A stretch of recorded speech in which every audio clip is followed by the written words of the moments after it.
Should Clash Mini become Chess 2? You might be wondering, Abdod, what the heck are you smoking, my dude? I'll explain, don't worry. The developers have talked about limiting movement multiple times in stage channels. Looking at it, having gizmos be a stationary structure does in a way limit movement, but considering they talked about it again after update 5, it's safe to assume they want to do more than that, which is understandable because the game does lack depth in a way and could use a few more complicated mechanics to distinguish between good and bad players. They can have a movement limit every round or a movement counter on every mini, but that isn't the Chess 2 I'm talking about. Making this game Chess 2 is simply gonna be by making movement patterns. What are movement patterns? Well, we certainly know that in chess, each piece has its own rule set. To give a few examples, a bishop can only move diagonal, while the knight only moves an L shape in all directions, and the pawn can only move one tile ahead. So I would like to pitch this idea of having movement patterns for minis. So basically, the first time you place a mini, you are allowed to place it anywhere because you're deploying it right now. But if you want to move it in the upcoming rounds, you will be locked to a specific set of tiles. For example, let's say I placed a prince here in round 1. On round 2, if I wanted to move him, I would only be able to put him on one of those spots,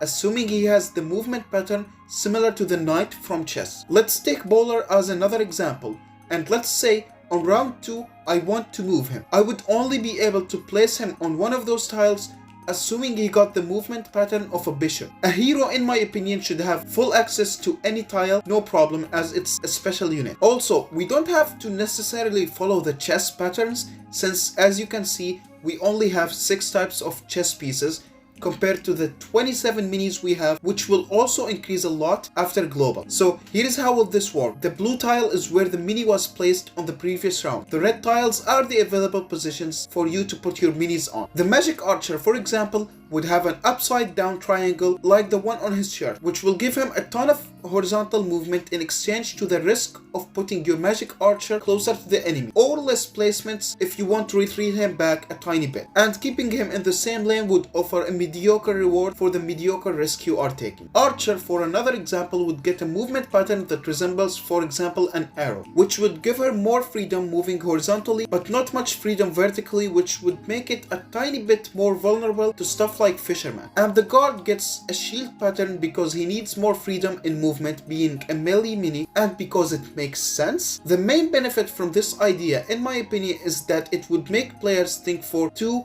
3 or even 4 moves ahead and would increase the skill ceiling by a lot. It would also make clash abilities a bit more predictable, which is a W in my books. The bad thing about this system is it's a bit too complicated, and by a bit too complicated I mean way too complicated, like very complicated. But personally I feel like it's manageable if the team introduces minis slowly and start with simple patterns like the chess ones or the magic archer one. They can keep the arrow and the shield pattern and stuff that are similar to that locked behind high trophy gates to ensure players are experienced enough when they unlock them. I am completely aware the idea is probably very unbalanced because I don't work on the balance team. However, I felt like it was a cool idea, so I wanted to share it, as it may help the team solving the skill issue or even inspire them to think of another solution. I want to know, what do you guys think too? So let me know down below. I am actually curious and want to see how well received the idea would be. And since you made it to the end,